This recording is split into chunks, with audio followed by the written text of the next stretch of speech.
The moment my daughter-in-law Jessica looked me straight in the eye and said, "We don't have space for you in our lives anymore," I felt something shatter inside my chest. She thought those words would make me disappear, shrink me down to nothing. Instead, they made me realize it was time to create space in my will for someone who actually deserved it. Because when she decided I was disposable, I decided her inheritance dreams were too. Before we jump back in, tell us where you're tuning in from, and if this story touches you, make sure you're subscribed, because tomorrow, I've saved something extra special for you. The silence that followed Jessica's declaration hung in the air like smoke after a fire. I stood there in my own kitchen, the morning light streaming through windows I'd cleaned just that morning, watching my son Michael avoid my eyes while his wife crossed her arms and waited for me to respond. My hands were still damp from washing the breakfast dishes. Dishes I'd washed after cooking them a meal they barely touched. My name is Marlene Watson, and at 68 years old, I never imagined I'd be having this conversation. I'd raised Michael as a single mother after his father died when he was 12. I'd worked double shifts at the textile factory, scraped together every penny for his college tuition, celebrated every milestone, and stood by him through every heartbreak. Now here I was, being told by the woman he'd married 3 years ago that I was excess baggage in their perfect little life. "I think you misunderstood something," I said quietly, my voice steadier than I felt. "This is my house. You're in my kitchen, eating food I bought and prepared." Jessica's perfectly manicured eyebrows raised in that condescending way she'd perfected. "That's exactly the problem, Marlene. You're still trying to be the center of everything. Michael and I are trying to build our own life, and you're constantly inserting yourself into it." I looked at my son, waiting for him to defend me, to say something, anything. But Michael just shifted uncomfortably on his feet, studying the tile pattern on my kitchen floor like it held the secrets of the universe. The boy I'd raised to stand up for what was right couldn't even stand up for the woman who'd given him everything. "Michael?" I said softly, hoping to reach whatever was left of the son I'd known. He finally looked up, and I saw something in his eyes I'd never seen before. Resentment. "Mom, maybe Jessica has a point. You do call a lot, and when we don't answer, you keep calling." The accusation hit me like a physical blow. I called because I cared. I called because after losing their father, I'd learned how quickly the people you love can disappear. I called because in the months since they'd gotten married, I'd felt myself becoming increasingly invisible in their lives, and I was terrified of losing the only family I had left. "I call because I love you," I said, my voice barely above a whisper. Jessica scoffed. "Love isn't supposed to be suffocating, Marlene. We need boundaries. We need space to breathe." Space to breathe. As if my love was somehow toxic, something to be protected from. I'd spent 30 years making sure Michael could breathe, could dream, could become whatever he wanted to be. And now the woman he'd chosen was telling me that same love was poison. "What exactly are you asking of me?" I asked, though I was beginning to suspect I already knew. Jessica exchanged a look with Michael, and he nodded slightly. She'd been the one chosen to deliver the killing blow, but they'd planned this together. The realization made my stomach turn. "We think it would be best if you gave us some space," Jessica said, her voice taking on that fake sweet tone she used when she was trying to sound reasonable. "Maybe we could do family dinners once a month instead of every week, and the random visits need to stop." Random visits. I'd stopped by twice in the past month, both times bringing groceries because I'd noticed their refrigerator was practically empty. Random visits, as if I was some stranger dropping by uninvited instead of Michael's mother who'd been a constant in his life for 29 years. "Once a month," I repeated, the words feeling foreign on my tongue. "And the phone calls," Jessica continued, warming to her theme now. "We're both busy with work, and we're trying to start our own family. We need to focus on that without constant interruptions. Their own family." The words cut deeper than everything else combined. I wasn't part of their family anymore. I was an interruption, an obstacle to their happiness. After everything I'd sacrificed, every dream I'd put on hold, every penny I'd spent on his education, I was now the problem that needed to be solved. "I see," I said, my voice hollow. "And what if I need something? What if there's an emergency?" Michael finally spoke up, his voice strained. "Mom, you're not that old. You're healthy. You have friends. You don't need to depend on us for everything. Depend on them for everything. As if wanting to see my son more than once a month was some kind of pathological neediness. As if the woman who'd raised him independently while working full-time was suddenly a helpless burden. I looked around my kitchen, at the photographs on the refrigerator showing Michael through the years. His first day of school, his graduation from high school, his college graduation, his wedding day. In every photo I was there, beaming with pride, my arm around his shoulders. Now I was being told that presence, that love, that history meant nothing. I understand, I said finally, though I understood nothing about how we'd arrived at this moment. You want space, you'll have it. Jessica's smile was sharp with triumph. I'm so glad you're being reasonable about this. It's really for the best. For the best? For whose best? Certainly not mine. But I nodded anyway, because what else was there to do? I couldn't force my son to love me. I couldn't make his wife respect me. I couldn't undo whatever poison she'd been whispering in his ear that had turned him against me. They left shortly after that, Jessica linking her arm through Michael's as they walked toward the door. She was already chattering about their plans for the weekend, as if she hadn't just systematically dismantled the most important relationship in my life. Michael glanced back once, and for a moment, I thought I saw a flicker of the boy I'd raised. But then Jessica said something that made him laugh, and he was gone. I stood in my empty kitchen, surrounded by the detritus of our last family breakfast, and felt the weight of solitude settling over me like a shroud. The house that had once been filled with laughter and conversation now felt cavernous, every sound echoing off the walls in mockery of my loneliness. I'd been widowed for 17 years, and I'd never felt as alone as I did in that moment. The rest of that day passed in a blur of mechanical tasks. I cleaned the kitchen, though it was already clean. I organized my already organized closet. I watered plants that didn't need watering. Anything to keep my hands busy, to keep my mind from replaying the conversation over and over again. By evening, I found myself sitting in my living room, staring at the phone on the side table. Before today, I would have called Michael to check how his day had gone, to hear about his work, to maintain the connection that had been the anchor of my existence for nearly 3 decades. Now I was afraid to pick up the phone, afraid of being labeled suffocating, afraid of proving Jessica right. I thought about the early years after David died, when it had been just Michael and me against the world. We'd been a team then, facing every challenge together. I'd worked overtime to pay for his soccer cleats, driven him to practice in a car that should have been retired years earlier, celebrated every goal as if he'd won the World Cup. When he'd gotten accepted to college, we'd both cried tears of joy. When he'd graduated, he'd thanked me in his speech, calling me his hero. When had I stopped being his hero and started being his burden? I knew the answer, though I didn't want to admit it. It had started the moment Jessica entered his life. At first, it had been subtle. Phone calls that got shorter. Visits that became less frequent. Preparing and narrating this story took us a lot of time. So if you are enjoying it, subscribe to our channel. It means a lot to us.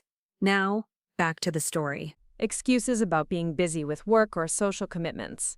I'd told myself it was natural, that he was building his own life, that this was what healthy independence looked like.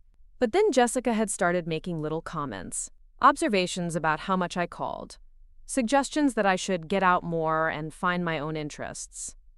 She'd said it all with a smile, wrapped in concern for my well-being, but I'd seen the calculation in her eyes. She was systematically isolating Michael from me, and she was doing it so gradually that he didn't even realize it was happening. The worst part was that I could see exactly what she was doing, but I'd been powerless to stop it. Every time I tried to talk to Michael about it, he'd defend her, accuse me of being jealous or controlling. He'd been so in love, so blinded by her attention, that he couldn't see the cage she was building around him. And now the cage was complete, and I was on the outside looking in. I picked up one of the photo albums from the coffee table, flipping through pages of memories that suddenly felt like evidence of a life that no longer existed. Michael at 5, gap-toothed and grinning as he showed me a drawing he'd made at school. Michael at 10, serious and focused as he worked on a science project at the kitchen table.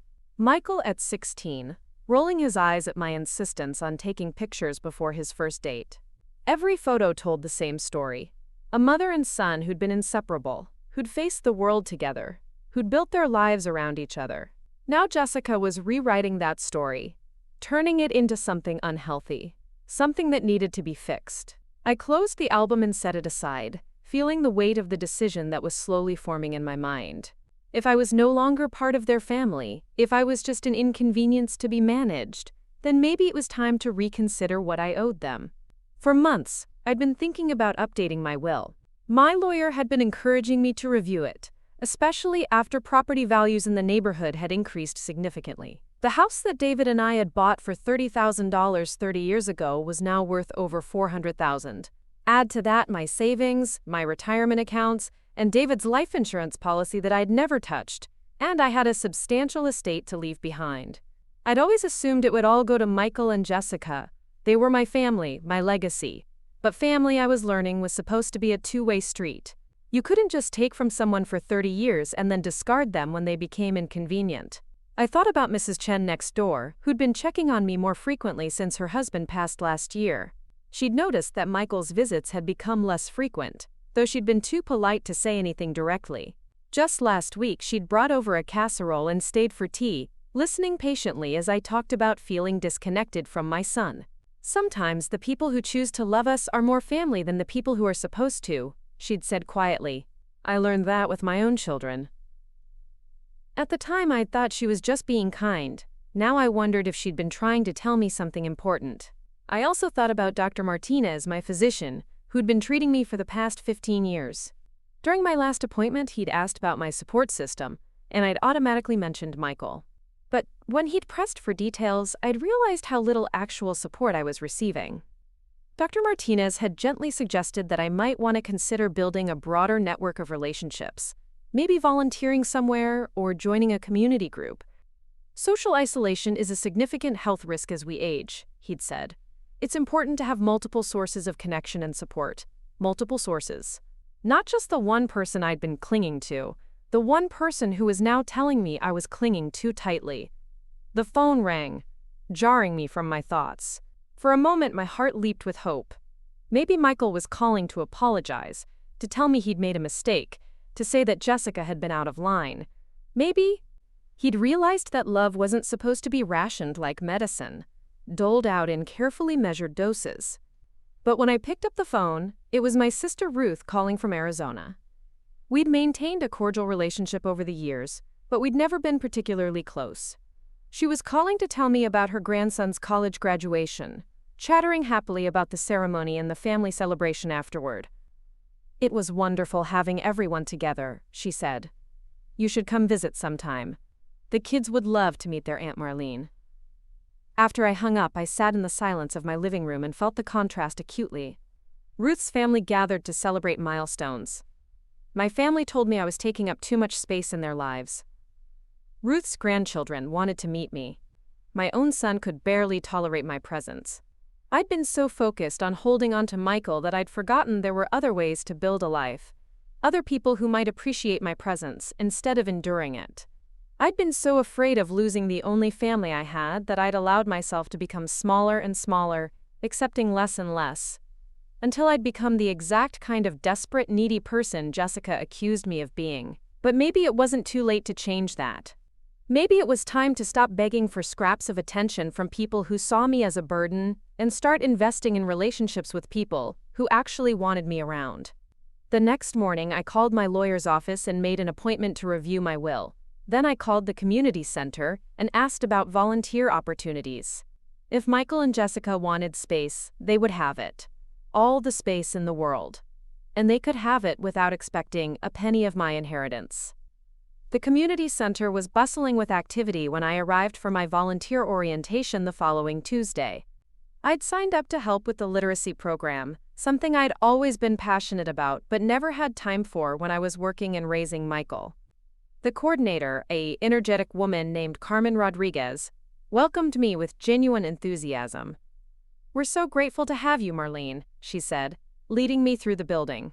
"Adult literacy is such important work, and we can always use volunteers with your experience." My experience. It felt good to be valued for something again.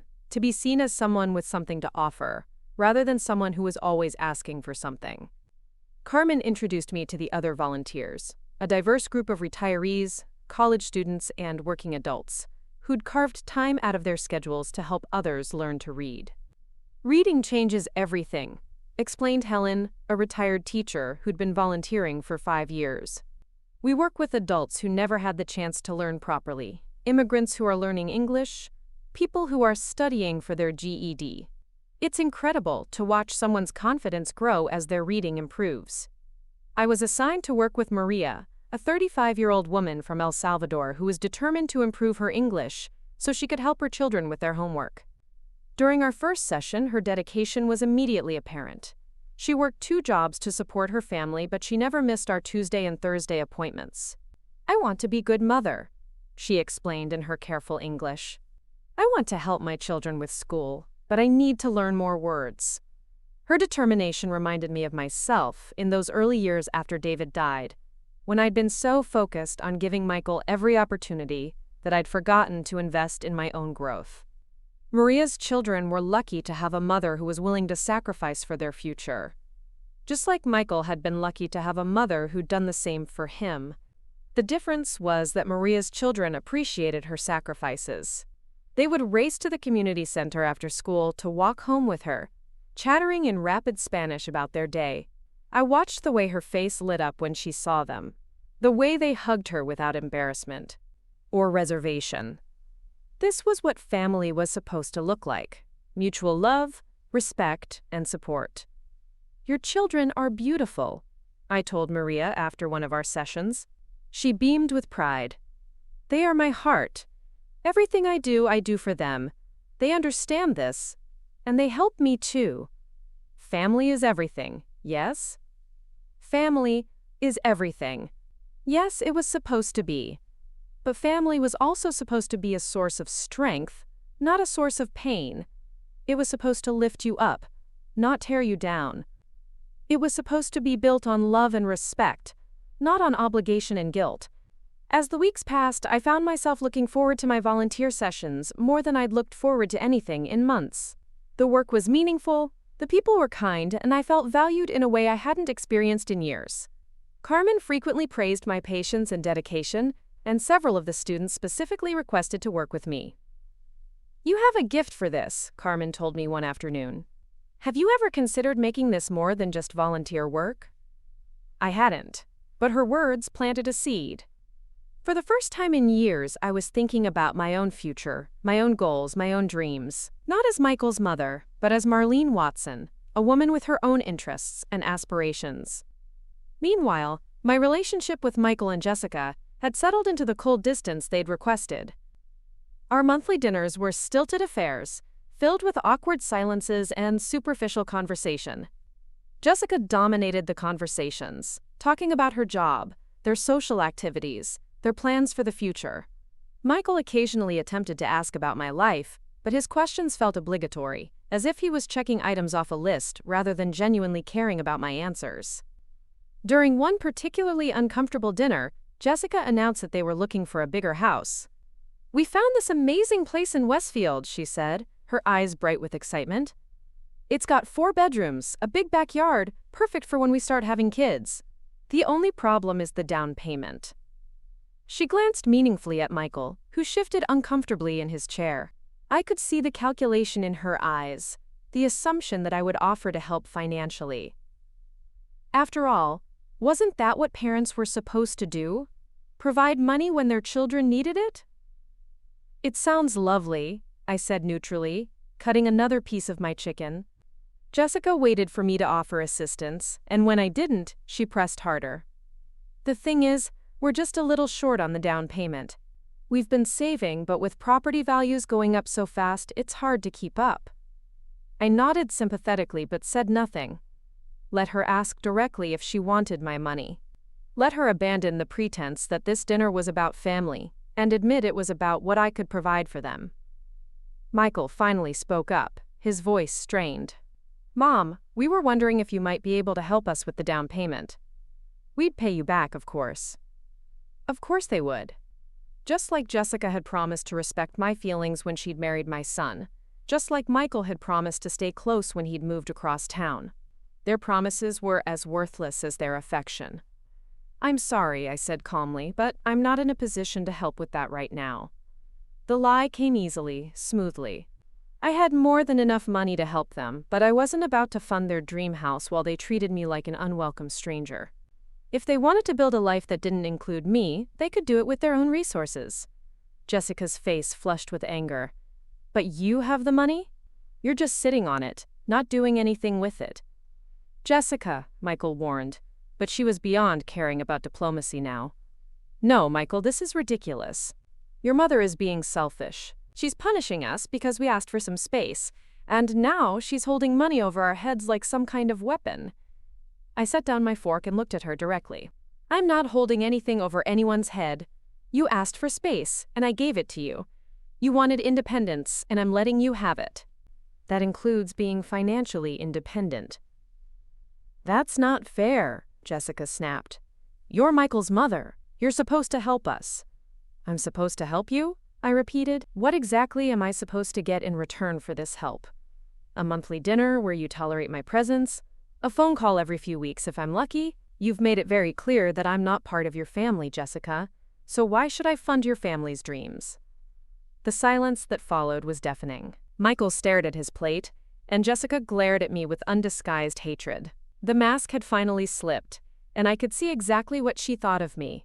A bank account with a pulse, useful only for what I could provide. "I think we should go," Jessica said finally, her voice cold. "I think you should," I agreed. After they left, I sat in my dining room and felt something I hadn't experienced in months. Relief.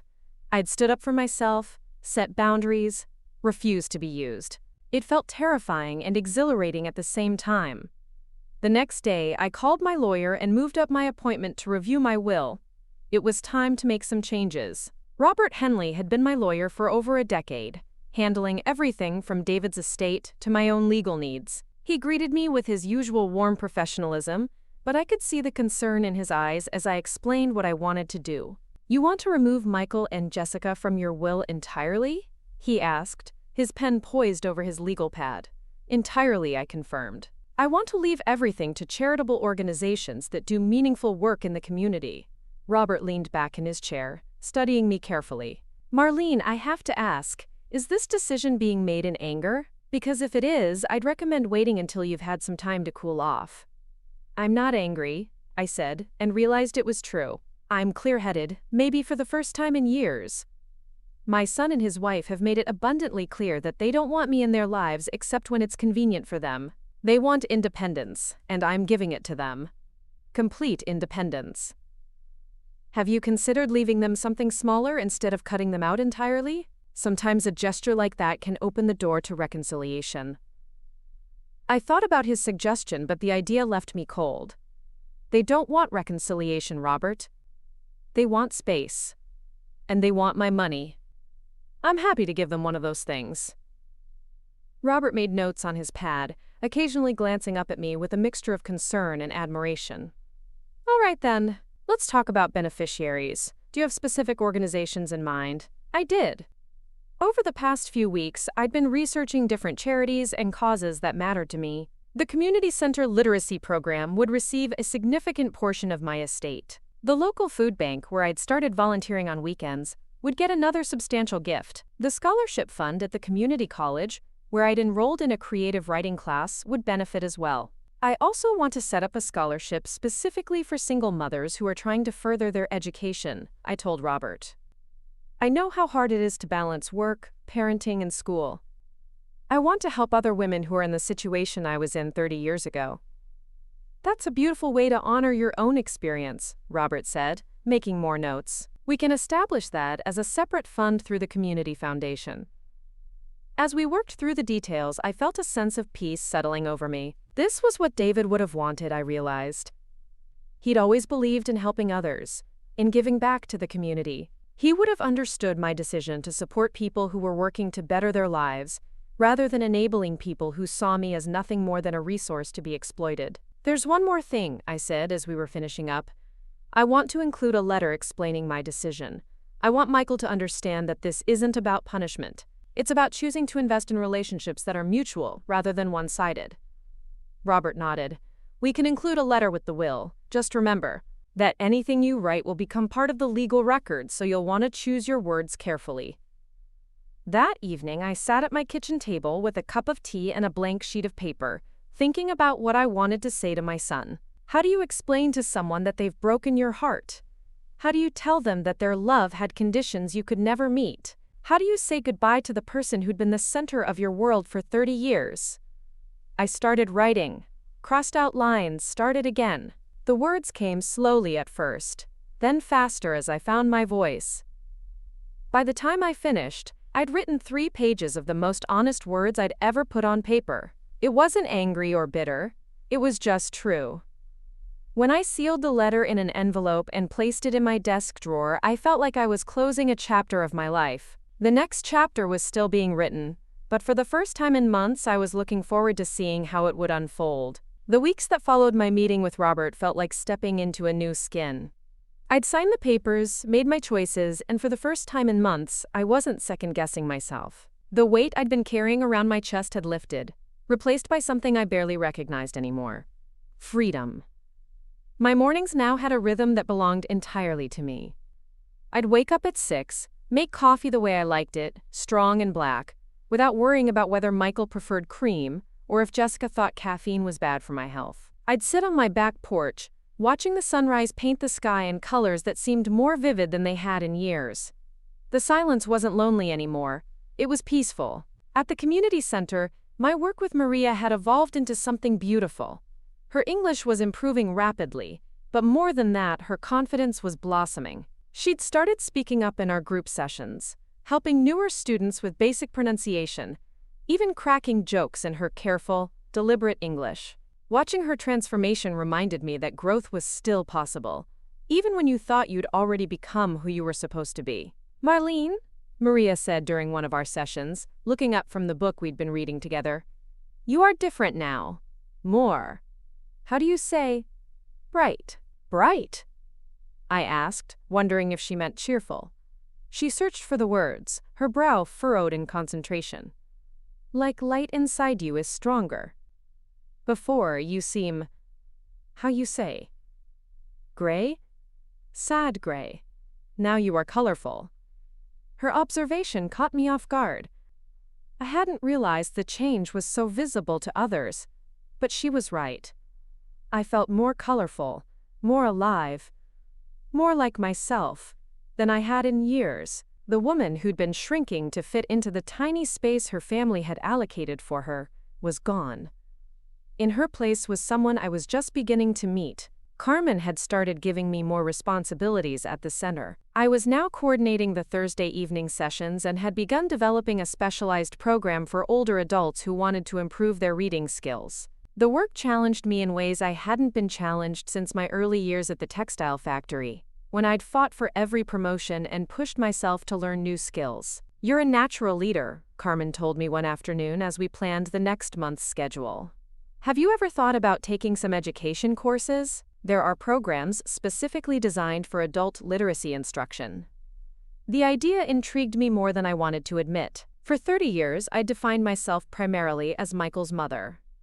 My interests, my goals, my dreams had all been filtered through that role. Now, suddenly, I was being asked to consider what Marlene Watson wanted to do with her life, independent of anyone else's needs or expectations. I might look into that, I said, surprised by how much I meant it.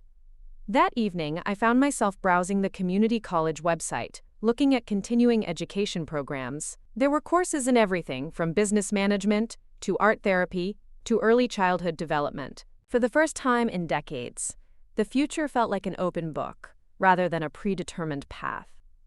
I was so absorbed in reading course descriptions that I almost missed the knock at my front door.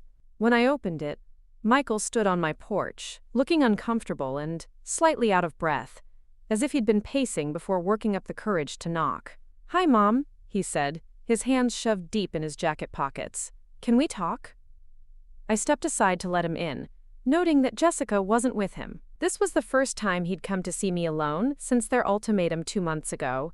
He followed me into the living room, glancing around as if he was seeing the space for the first time. You redecorated, he observed, nodding toward the new throw pillows I'd bought and the fresh flowers I'd been keeping on the coffee table.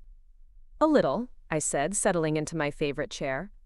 It felt like time for some changes. He sat down on the couch, the same couch where I'd rocked him to sleep when he was small. Read him bedtime stories, helped him with homework. The memories felt like they belonged to different people now. A different mother and a different son who'd existed in a simpler time. Mom, I need to ask you something, Michael said, his voice strained. Did you really change your will?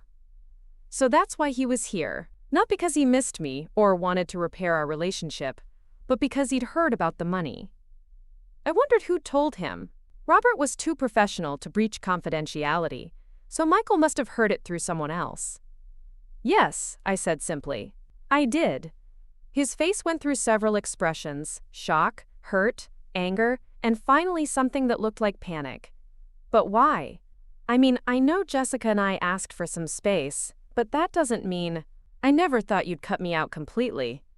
Cut you out, I repeated, tasting the irony of those words. That's interesting phrasing, considering you and Jessica are the ones who decided I was taking up too much space in your lives.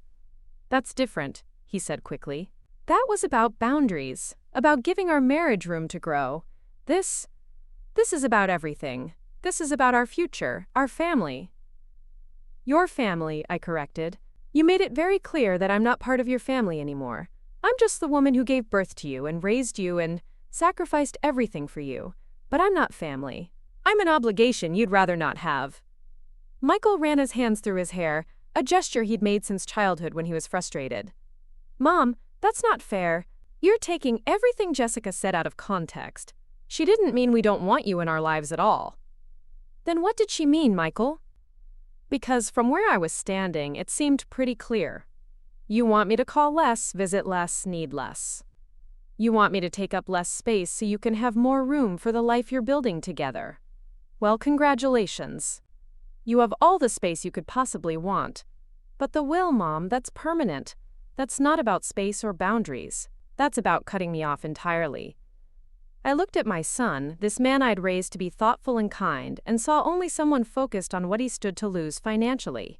Not once had he apologized for the way Jessica had spoken to me. Not once had he acknowledged that their treatment of me had been hurtful. His concern was entirely for the inheritance he'd assumed would be his. Tell me something, Michael, I said quietly. When was the last time you called me just to see how I was doing? Not because you needed something, not because Jessica told you to, but because you genuinely wanted to hear my voice? He opened his mouth to answer, then closed it again. The silence stretched between us, heavy with the weight of an admission he couldn't make. When was the last time you asked about my volunteer work? About my writing class? About anything that matters to me beyond how it affects you? You're my mother, he said finally, as if that explained everything. I shouldn't have to ask about those things. You should tell me. I tried to tell you, I said, my voice steady despite the pain, looming in my chest. Every time we talked, I tried to share what was happening in my life. But you weren't listening. You were waiting for me to finish so you could tell me about your problems, or ask me for advice, or change the subject to something that interested you more. That's not true, he protested, but his voice lacked conviction. Isn't it? When I mentioned starting the literacy program, what did you say? He stared at me blankly. You said it was nice that I was keeping busy. When I told you about enrolling in the writing class, you said it was good that I was getting out of the house. You dismissed everything I cared about as hobbies designed to fill my empty time rather than genuine interests that brought me joy. Michael shifted uncomfortably on the couch. I didn't mean to dismiss anything. I was being supportive. No, Michael, you were being polite. There's a difference. Support involves actual interest, actual engagement. What you were giving me was the same kind of vague encouragement you'd give to a stranger. He was quiet for a long moment, processing what I'd said. When he finally spoke, his voice was smaller than before. I didn't realize you felt that way. Of course you didn't realize it. Because realizing it would have required you to see me as a person rather than just your mother. It would have required you to consider that I might have needs and feelings that existed independently of your life.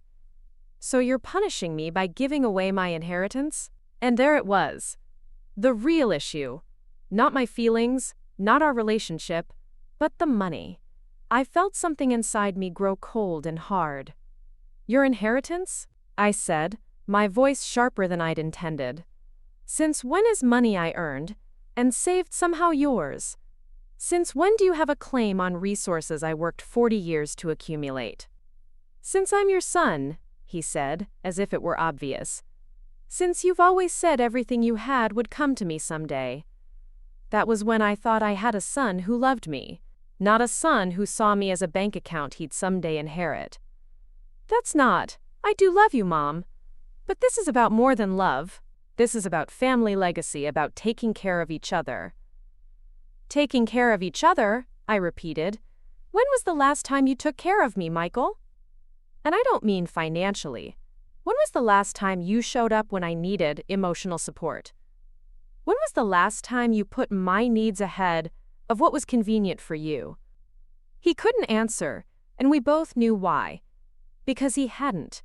Not once in the 3 years since he'd married Jessica had he prioritized my well-being over his own comfort. The money I'm leaving to charity will help people who actually need it, I continued. It will fund literacy programs for adults who never had the opportunities you had. It will provide scholarships for single mothers who are trying to build better lives for their families. It will support food banks and homeless shelters and organizations that make a real difference in people's lives. That feels like a much better legacy than funding a house for 2 people who can't be bothered to treat me with basic respect. Jessica was right, Michael said suddenly, his voice bitter. You are manipulative. You're using your money to control us. The accusation hit me like a physical blow, but I forced myself to remain calm. How am I controlling you? By not giving you money you haven't earned? By refusing to reward behavior that hurts me? You wanted independence, Michael. This is what independence looks like. You get to make your own choices, and you get to live with the consequences of those choices. You know we need that money for the house. No, you want that money for the house? There's a difference. You can save up like every other young couple. You can get a smaller house or wait a few more years. You have options. You just don't like any of them, as much as you like the option where I fund your dreams while you treat me like garbage. Michael stood up abruptly, pacing to the window and staring out at the street. Jessica's pregnant, he said quietly. The words hung in the air, between us, and I felt my heart clench with a mixture of joy and devastating sadness. A grandchild. I was going to be a grandmother, and he was using it as leverage in an argument about money. Congratulations, I said, and I meant it, despite everything. When is the baby due? November. We haven't told anyone else yet. We wanted to wait until the first trimester was over. And you thought this news would change my mind about the will? He turned around to face me, and I could see tears in his eyes. I thought it might help you understand why we need the bigger house. Why this matters so much. We're going to be a family, Mom. Don't you want to be part of that? The manipulation was so smooth, so practiced, that I almost admired its effectiveness. He was offering me exactly what I'd always wanted, a role in his growing family, in exchange for exactly what he wanted from me. But the offer came with conditions, unstated, but clearly understood. Be the grandmother they wanted me to be. Fund their lifestyle. Ask for nothing in return. I would love to be part of your family, I said carefully. But only if I'm wanted for who I am, not for what I can provide. And based on the past 3 years, I don't think that's the kind of grandmother you want me to be. What do you mean? I mean, Jessica has made it clear that she sees me as an interference in your lives. Do you really think having a baby is going to change that? Do you think she's suddenly going to want me around more? Or is she going to want to protect her child from the suffocating grandmother who doesn't know boundaries? Michael's silence was answer enough. I've spent the last 3 years trying to earn a place in your life, I continued.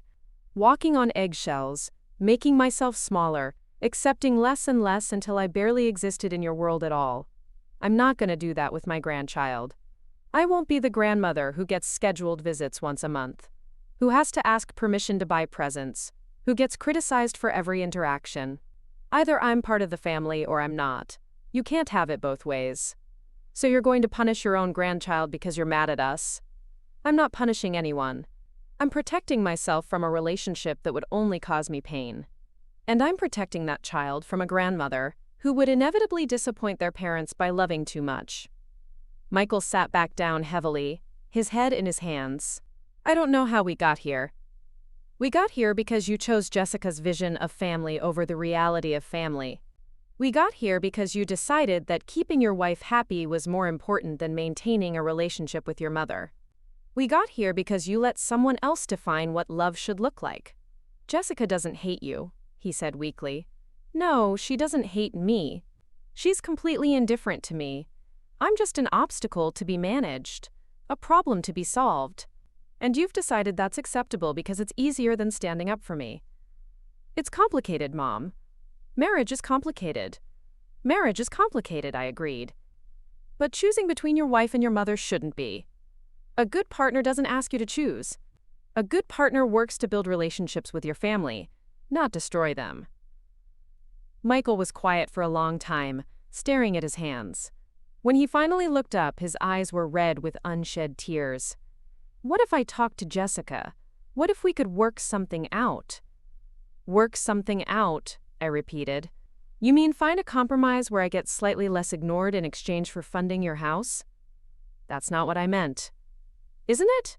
Because that's what it sounds like. You're not here because you miss me, or because you realize you've hurt me. You're here because you found out about the will and you want to fix things just enough to get your inheritance back. Maybe I deserve that, he said quietly. Maybe I've been a terrible son. But you're still my mother. Doesn't that count for something? Being your mother used to count for everything, I said. But you and Jessica taught me that being someone's mother doesn't guarantee their love or respect. It doesn't protect you from being discarded when you become inconvenient. It doesn't mean your feelings matter or that your needs will be considered. I never wanted to discard you, but you did. Maybe not completely, but you discarded the parts of me that didn't fit into your new life. You kept the parts that were useful, the emotional support, the potential financial help, the backup plan for emergencies. But you discarded my need for connection, my desire to be included, my feelings about being pushed aside. Michael wiped his eyes with the back of his hand, a gesture so familiar it made my heart ache. So what happens now? Do we just never see each other again? I don't know, I said honestly. That's up to you. You know where I am. You know my phone number. If you decide you want a real relationship with me, not because you want something from me, but because you value me as a person, then we can talk. But I'm not going to keep begging for scraps of your attention. And the will? The will stays as it is. The organizations I'm supporting will put that money to good use. They'll help people who are working to better their lives. People who understand the value of the opportunities they're given. Michael stood up slowly, looking older than his 29 years. I need to think about all this. Take all the time you need, I said. But understand that thinking about it isn't the same as changing it. If you want a relationship with me, you're going to have to fight for it. You're going to have to decide that I'm worth the effort, even if it makes Jessica uncomfortable. After he left, I sat in my living room and felt the familiar weight of sadness settle over me. But underneath the sadness was something new, resolution. I'd said everything I needed to say. I'd been honest about my feelings and clear about my boundaries. Now it was up to Michael to decide what kind of son he wanted to be. The pregnancy news had shaken me more than I'd let on. Somewhere in my heart, I'd always imagined being a grandmother, spoiling a little one the way David's mother had spoiled Michael. But that dream had been built on the assumption that I'd be welcomed into that role, that my love would be wanted rather than tolerated. Now I had to face the possibility that I might never know my grandchild, that this baby would grow up hearing about the difficult grandmother who'd been cut out of their lives. The thought was almost unbearably painful, but I couldn't let that pain drive me back into a relationship that had been slowly killing my spirit. Over the next few days, I threw myself into my volunteer work with renewed determination. If I couldn't be a grandmother, I could at least be a mentor to the people who came to the literacy center. If I couldn't leave a legacy through my biological family, I could leave one through the lives I touched in my community. Maria had started bringing her youngest daughter, Sophia, to our sessions sometimes. The 8-year-old would sit quietly in the corner, working on her own homework while her mother studied. One afternoon, Sophia approached me with a book she was struggling with. "Mrs. Marlene," she said in perfect English, "can you help me with this word?" I looked at the page she was pointing to and saw the word inheritance. The irony wasn't lost on me. "It means something valuable that's passed down from one generation to the next," I explained. "Sometimes it's money or property, but sometimes it's knowledge or traditions or values." Sophia nodded seriously. "Like how my mama is learning to read better so she can help me learn?" "Exactly like that," I said, feeling my throat tighten with emotion. "That's the best kind of inheritance there is." As I watched Sophia return to her homework, I realized that Maria was giving her daughter something far more valuable than money. The example of a mother who never stopped trying to improve herself, who valued education and hard work, who put her family's future ahead of her own comfort. That was a legacy worth having. That evening, I started working on the letter I would include with my will. I wanted Michael to understand that my decision wasn't about punishment or revenge. It was about choosing to invest in the kind of future I believed in, with people who shared my values. I wrote about Maria and the other students I'd met, about the determination I saw in people who were working to build better lives despite overwhelming obstacles. I wrote about the community college students who juggled work and family responsibilities while pursuing their education. I wrote about the volunteers at the food bank who showed up every week to help neighbors they'd never met. These were the people who understood the value of opportunity, who didn't take generosity for granted, who knew that everything worth having required effort and sacrifice. These were the people who deserved to benefit from the money David and I had worked so hard to save. As I wrote, I felt a sense of peace settling over me. This wasn't an ending, it was a beginning. I was choosing to build a different kind of legacy, one that would outlast any family drama or hurt feelings.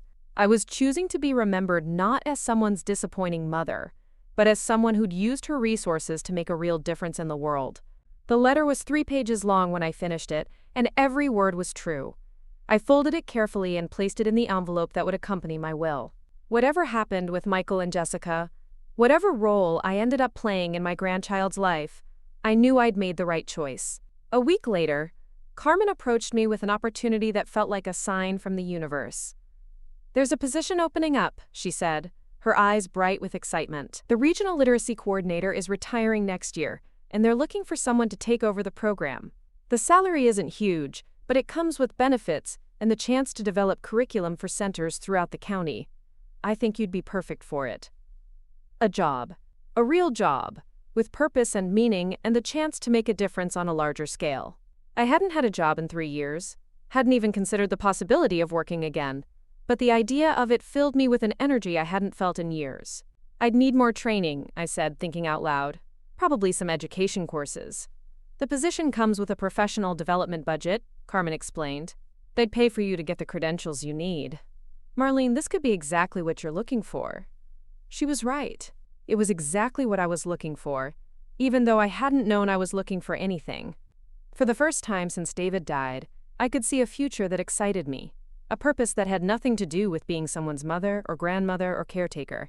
"I'd like to apply," I said, surprised by how confident I sounded. That night I called Ruth in Arizona and told her about the job opportunity.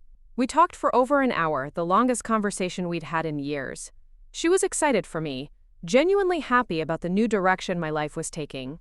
"You sound different," she said toward the end of our call. "Stronger, more like yourself again." More like myself again. I liked that description. For too long, I'd been a watered-down version of who I really was, edited to fit into the narrow space my family had allotted for me. Now I was remembering who Marlene Watson had been before she'd defined herself entirely through her relationships with other people. As autumn approached and Maria's English continued to improve, I found myself thinking less about Michael and Jessica and more about the future I was building.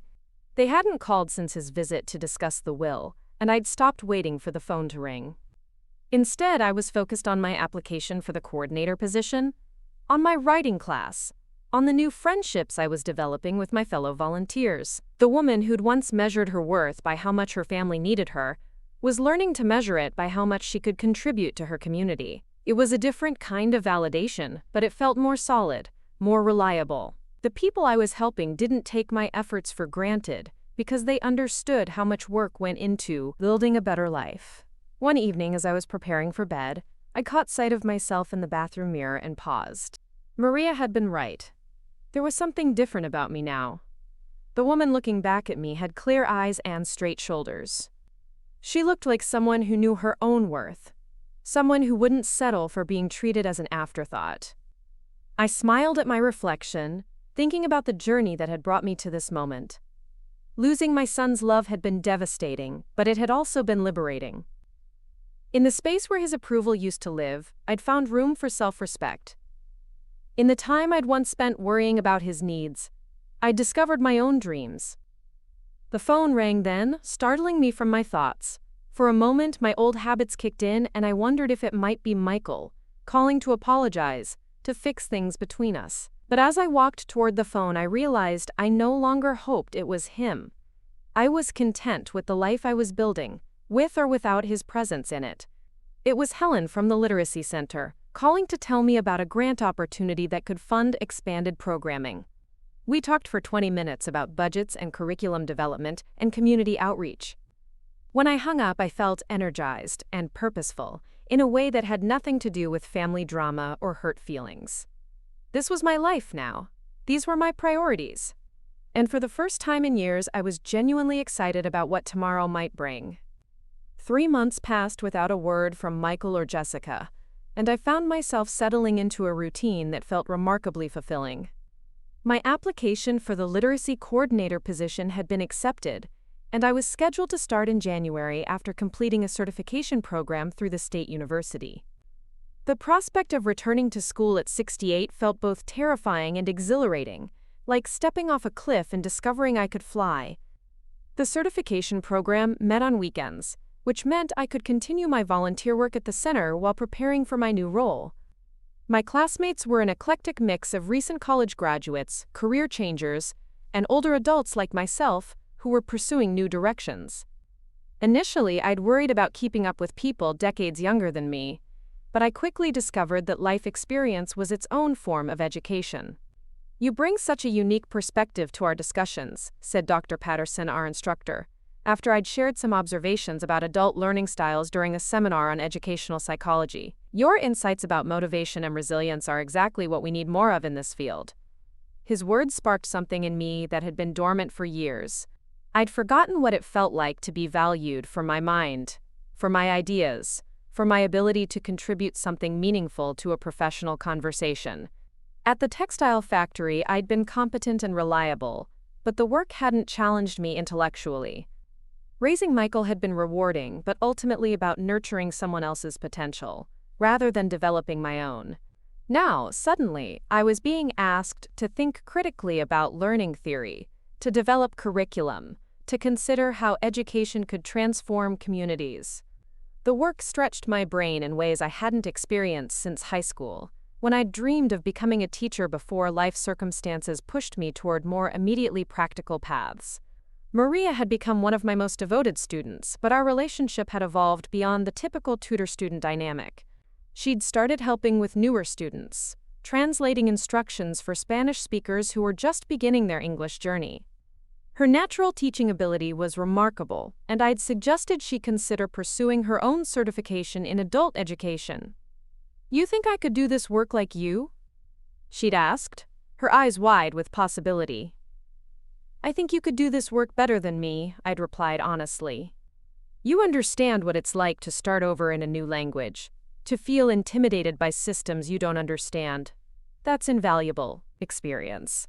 She'd enrolled in her first college course that fall, a basic education class offered in both English and Spanish. Watching her walk across campus on her first day, clutching her notebooks and wearing the confident smile of someone pursuing a dream, reminded me why I'd fallen in love with this work in the first place. The regional literacy program operated out of a modest office building downtown, and I'd started spending more time there as I prepared for my new position. The current coordinator, Mrs. Elizabeth Hartwell, was a woman in her 70s who'd been running the program for 15 years. She had the no-nonsense efficiency of someone who'd spent decades fighting for funding and recognition for adult education. "The work isn't glamorous," she warned me during one of our transition meetings. "You'll spend half your time writing grant applications, and the other half defending the program's budget to people who think adults should have learned to read properly the first time around. But when you see someone like your Maria pass her GED exam or get promoted at work because they can finally read the safety manual, you'll remember why we do this. Mrs. Hartwell had been following my progress through the certification program, and she'd started including me in planning meetings for the next year's programming. The scope of what we could accomplish was both exciting and daunting. Our region included 12 community centers, 3 libraries, and 2 community colleges, all offering some form of adult literacy services. My job would be to coordinate curriculum, training, and resource sharing across all these sites. There's talk of expanding into rural areas as well, Mrs. Hartwell mentioned during one meeting. Some of the farming communities have expressed interest in basic education programs, but they'd need services delivered on site. It would mean developing a mobile program, training instructors to travel between locations. The idea captured my imagination immediately. I'd grown up in a rural area before my family moved to town when I was 10, and I remembered the isolation, the way distance could cut people off from opportunities that others took for granted. A mobile literacy program could change lives in communities that had been overlooked for decades. What would something like that require? I asked, already envisioning converted vans equipped with computers and books, instructors who understood the unique challenges of rural life, funding mainly, and someone willing to take on the logistical nightmare of scheduling and transportation. But the need is definitely there. That evening, I found myself sketching out ideas for a mobile program, researching grant opportunities, calculating costs for equipment and staffing. The work felt urgent and important, in a way that my previous volunteer efforts, meaningful as they were, had not. This was something I could build, something that could outlast my involvement and continue serving communities for years to come. My writing class had also become a source of unexpected joy. I'd initially enrolled thinking it would be a pleasant way to spend Thursday evenings, maybe helping me craft better letters or organize my thoughts more clearly. I hadn't expected to discover that I had stories worth telling, experiences worth sharing. Our instructor, Professor Chen, had assigned us to write personal narratives exploring moments of transformation in our lives. I'd chosen to write about my divorce from the expectations others had placed on me. The process of rediscovering my own desires and capabilities after years of defining myself through my relationships. "This is powerful work, Marlene," Professor Chen had written in her feedback. "You have a gift for capturing the emotional complexity of major life transitions. Have you considered submitting this piece for publication?" Publication. The word itself seemed impossible, like suggesting I might swim across the Atlantic or learn to speak Mandarin. Who was I to think my experiences were worth reading about? But the seed was planted, and I found myself researching literary magazines that published personal essays, reading submission guidelines, imagining my words reaching strangers who might find comfort or recognition in my story. The piece I'd written about changing my will had evolved into something larger, a meditation on how we define family and legacy, on the difference between obligation and love. Writing it had helped me process my own emotions about the situation with Michael and Jessica, giving me clarity about my decisions and peace about their consequences. It was while I was working on revisions to this essay that Jessica called for the first time since Michael's visit months earlier. I almost didn't answer, seeing her name on the caller ID and feeling my stomach clench with the old familiar anxiety. But curiosity won out, and I picked up the phone. "Marlene." Jessica's voice was carefully controlled, artificially sweet in the way that immediately put me on guard. "I hope I'm not interrupting anything important. What can I do for you, Jessica?" I asked, keeping my own tone neutral. "Well, I wanted to call and let you know that we had our ultrasound yesterday. The baby is healthy, and we found out we're having a girl. A granddaughter." Despite everything that had happened between us, despite my firm resolve to protect myself from further hurt, the news hit me with a wave of longing so intense it took my breath away. A little girl who might have had David's eyes, or Michael's stubborn chin, or my own love of books. "That's wonderful news," I managed to say. "I'm happy for you both." "Thank you," Jessica replied, and I could hear the calculation in her voice as she prepared to deliver whatever she'd really called to say. "Actually, that's part of why I'm calling. Michael and I have been talking, and we realize we might have been too harsh before. We want our daughter to know her grandmother. Her grandmother. Not me specifically, but the role I could fill in their lives. The distinction was subtle, but telling. What exactly are you proposing? I asked. Well, we thought maybe we could start fresh. Put all that unpleasantness behind us and focus on the baby. She's going to need all the love and support she can get, and we want you to be part of that. The old Marlene would have leaped at this opportunity, would have agreed to any terms just to be included in her grandchild's life. But the woman I'd become over the past few months heard the manipulation clearly. They weren't offering me a relationship based on love or respect. They were offering me access to my granddaughter in exchange for whatever they wanted from me. That sounds lovely, I said carefully. What did you have in mind? Well, obviously we'd want you to be involved in her life. Maybe you could babysit sometimes when we need it. And I know Michael was hoping you might help with some of the expenses. Babies are so expensive, and with the new house. There it was. The real reason for the call. They needed money and childcare, and they were willing to let me earn those privileges by being a good grandmother, who followed their rules and didn't ask for too much. I see, I said. And in exchange for providing babysitting and financial support, I would get what exactly? Jessica's voice became slightly strained. You'd get to be a grandmother, Marlene. You'd get to be part of your granddaughter's life, on your terms, when it's convenient for you. As long as I don't ask for too much or expect too much or want anything that makes you uncomfortable. I think you're being unfair. We're trying to include you.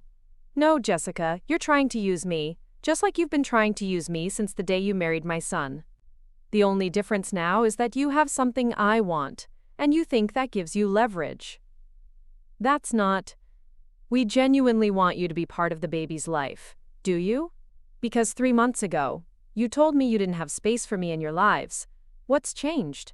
Did you suddenly realize that grandmothers are important to children's development? Or did you realize that raising a child is expensive and time-consuming, and having a grandmother around to help might be useful? The silence on the other end of the line was answer enough. I'll make you a deal, Jessica, I continued. If you and Michael want me to be part of your daughter's life, I'm open to that. But it has to be a real relationship, not a transactional one. I won't be the grandmother who only gets called when you need something. I won't be the bank account with a babysitting service attached. What do you want? Jessica asked, her artificial sweetness finally cracking to reveal the irritation underneath. I want to be treated like family. I want my feelings to matter. I want my input to be valued, not just tolerated. I want to be included in decisions about my granddaughter's life, not just informed of them after the fact. That's not realistic. She's our daughter. We make the decisions about her life. Of course you do. But if you want me to invest emotionally and financially in her future, then I want to be treated as someone whose opinions and feelings have value. I want the kind of relationship where I can call to check on you, without being told I'm being suffocating. I want to be able to visit without feeling like I'm imposing. And the will? Jessica asked, cutting straight to the heart of what really mattered to her. The will stays as it is. My money goes to organizations that will use it to help people who need it. If you want financial support for the baby, you'll need to ask for specific help with specific needs, just like any other family member would. I'm not funding your lifestyle or your house or your general expenses. But she's your granddaughter, Jessica protested. Don't you want to leave her something? I want to leave her the example of a grandmother who stood up for herself and used her resources to make the world a little better. I want her to learn that love doesn't come with price tags attached, and that family relationships should be based on mutual respect, not financial obligation. Jessica was quiet for so long I thought she might have hung up.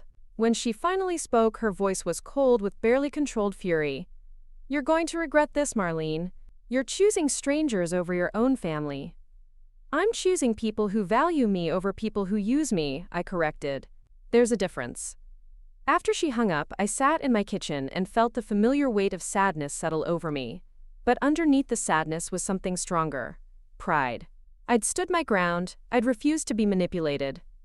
I'd made it clear that any relationship with my granddaughter would have to be built on respect, not exploitation. The phone rang again 20 minutes later.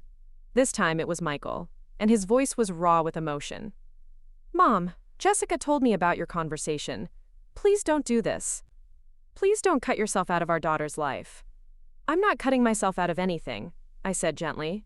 I'm setting boundaries. If you want me to be part of your family, then treat me like family. If you want me to love your daughter, then let me love her without conditions or limitations. But the money, Mom. We really need help with the house, with the baby expenses. We thought family was supposed to help each other. Family is supposed to help each other, I agreed. But help goes both ways. For 3 years, I've been giving and giving while you and Jessica have been taking and taking. When was the last time either of you helped me with anything? When was the last time you asked what I needed or how you could support me? You never asked for help. I shouldn't have to ask my own son to care about my well-being. I shouldn't have to beg for basic respect and consideration. Michael was crying now, and the sound broke my heart even as I steeled myself against it. I don't know how to fix this, Mom. I don't know how to make Jessica understand. You don't need to make Jessica understand anything. You need to decide what kind of husband and father and son you want to be. You need to decide if you're going to let your wife dictate your relationship with your mother, or if you're going to stand up for what's right. She says you're trying to manipulate us with money. Michael, I changed my will months ago. I told you I was leaving my money to charity, and you both made it clear that my feelings about that didn't matter to you. Now, suddenly Jessica is calling and pretending she wants a relationship, but only after finding out about baby expenses and realizing you might actually need help. Who's manipulating whom? He was quiet for a long moment. I want my daughter to know her grandmother. Then make that happen. But make it happen because you value our relationship, not because you want something from me. Come see me because you miss me, not because Jessica told you to fix things so I'll help with money. I do miss you, he said quietly. I miss talking to you. I miss Sunday dinners and your terrible jokes and the way you always made me feel like I could do anything. For the first time in months, I heard something genuine in his voice. Not manipulation or calculation, but real emotion, real love. I miss you too, I admitted. But missing each other isn't enough if nothing else changes. I won't go back to being the mother who accepts scraps of attention and pretends to be grateful for them. What if I came to see you? Just me, without Jessica. What if we tried to rebuild our relationship before the baby comes? I'd like that, I said carefully. But you need to understand that rebuilding means creating something new, not going back to the way things were. I'm not the same person I was 6 months ago, Michael. I have my own life now, my own interests, my own goals. I'm not just sitting around waiting for you to need me. I know. Jessica showed me the newspaper article about your new job. I was surprised. The local paper had run a small piece about the literacy program's expansion, mentioning my upcoming role as coordinator. I hadn't expected Jessica to even notice it, much less save it. She seemed pretty impressed, Michael continued. I think she was surprised that you were doing something so professional. She was surprised that I was capable of having a career. I think she was surprised that you were interested in having one. She always said you seemed content just being a mother and grandmother. Content. As if contentment and ambition were mutually exclusive.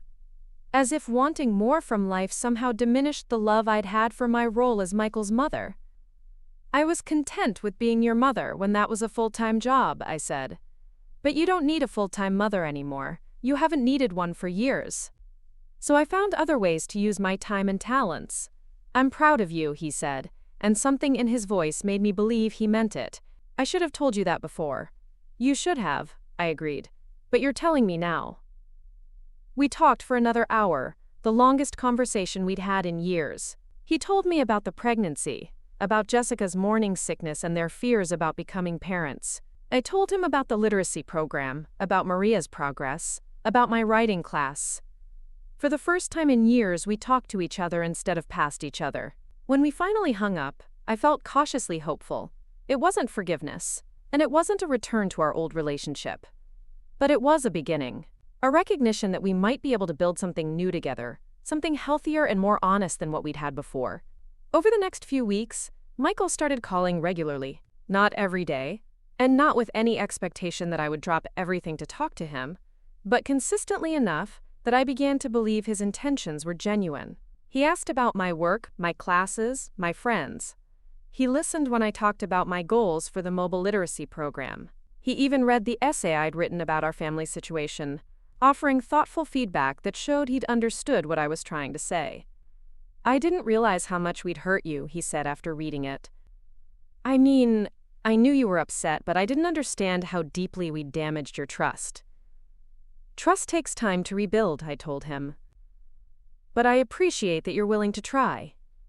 Jessica didn't call again, and Michael didn't pressure me to include her in our conversations. I suspected she wasn't happy about our renewed contact, but I also sensed that Michael was setting boundaries with her for the first time in their marriage. He mentioned that they were going to couples counseling, working through some of the issues that had come up since my conversation with Jessica. "She's not used to not getting her way," he admitted during one call. "And she's definitely not used to me disagreeing with her about family stuff." "How are you feeling about that?" I asked.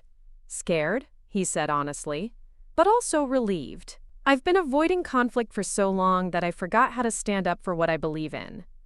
As my start date for the coordinator position approached, I found myself busier than I'd been in years. The certification program was demanding but rewarding, pushing me to think critically about educational theory and practice. My volunteer work continued to expand as Maria and I developed a mentorship program pairing experienced students with newcomers. The writing class had inspired me to start working on a collection of essays about second chances and late life transformations. Most significantly, I'd submitted my piece about family and legacy to a regional literary magazine. The editor had responded with encouraging feedback and a request for revisions, suggesting that the piece might be suitable for their special issue on aging and independence. The possibility of publication still felt surreal, but I was learning to embrace possibilities that once would have seemed impossible. Mrs. Chen next door had become a regular companion for evening walks and weekend gardening sessions. Her perspective on family relationships, shaped by her own experiences with demanding adult children, provided a valuable counterpoint to my own journey. "The hardest lesson to learn," she told me one afternoon as we deadheaded her roses, "is that loving someone doesn't mean accepting poor treatment from them." It took me years to understand that setting boundaries with my children actually improved our relationships rather than damaging them. Her words resonated deeply. For too long, I'd confused accommodation with love, believing that a good mother should accept whatever her child was willing to give, without asking for more. Now I was learning that real love required honesty, including the honesty to say when something wasn't working. The mobile literacy program was beginning to take shape as well. I'd connected with several rural community leaders who were eager to bring educational services to their areas. Grant funding looked promising, and I'd started recruiting instructors who were willing to travel to remote locations.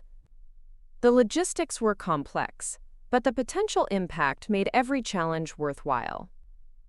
"You're talking about changing lives," said Pastor Williams from Pine Ridge, a farming community about an hour north of town.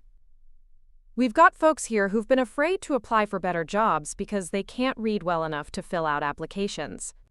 Your program could open doors that have been closed for decades." His enthusiasm was infectious, and I found myself working late into the evenings, developing curriculum and training materials that could be adapted for different communities and skill levels. This was the kind of work I'd always been meant to do, I realized. Work that combined my nurturing instincts with my organizational skills and my growing expertise in adult education. One evening in late November, as I was preparing lesson plans for the following week's classes, Michael called with news that stopped me in my tracks. "Mom, we've been talking, and Jessica wants to apologize to you. In person. Would you be willing to meet with both of us?"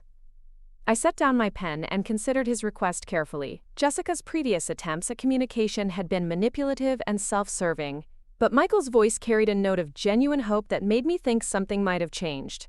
"What's this about, Michael? What's made Jessica suddenly want to apologize?" "The counseling, mainly.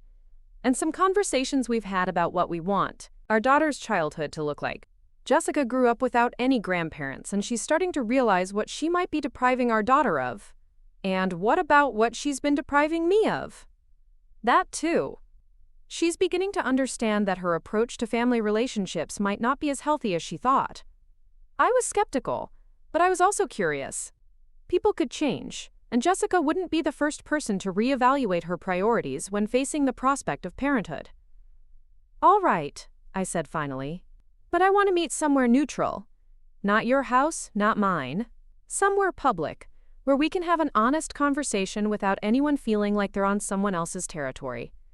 The coffee shop on Main Street? That works. When? This Saturday afternoon? Around 2? I'll be there, I promised, already wondering if I was making a mistake. Saturday arrived gray and cold, with the first real threat of snow in the air. I dressed carefully for the meeting, choosing clothes that made me feel confident and professional. The woman who would walk into that coffee shop was not the same woman who'd been dismissed from her son's kitchen 6 months earlier. This woman had goals and accomplishments and a future that didn't depend on anyone else's approval. Michael and Jessica were already seated at a corner table when I arrived, and I was struck by how different they both looked. Michael appeared more relaxed than I'd seen him in years, while Jessica looked nervous and slightly uncomfortable. Her pregnancy was beginning to show, a small bump that she kept touching protectively. "Mom!" Michael stood to hug me, a gesture that felt both familiar and strange after months of distance. "Marlene?" Jessica's voice was quieter than usual, lacking the edge of condescension I'd become accustomed to. "Thank you for agreeing to meet with us."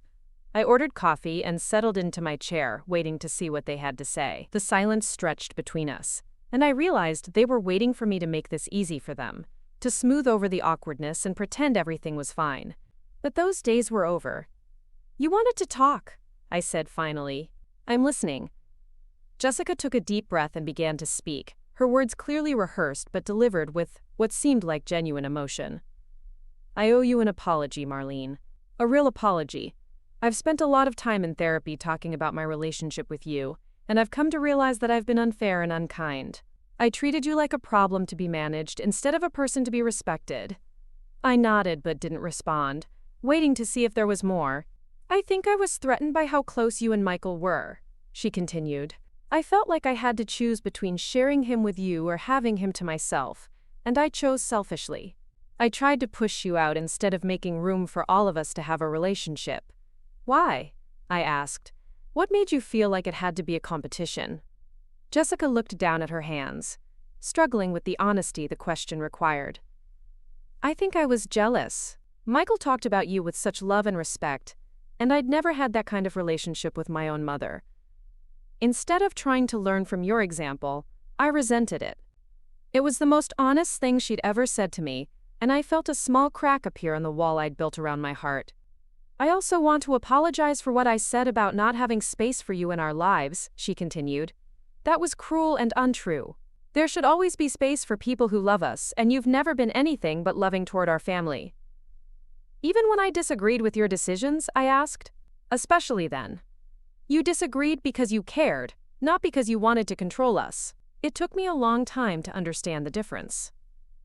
Michael reached across the table and took my hand. "We want to try again, Mom, all 3 of us.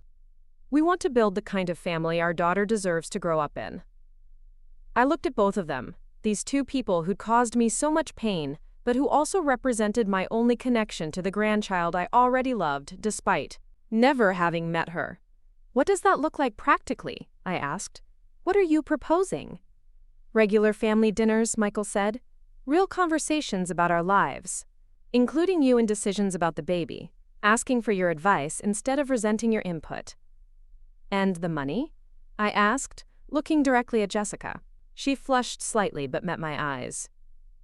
"We're not asking for your money, Marlene. We've figured out the house situation on our own and we're learning to budget for baby expenses. If we need help, we'll ask for specific things, and we'll accept whatever answer you give us.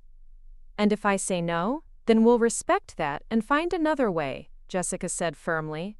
"We don't want a relationship based on what you can give us financially. We want one based on love and respect."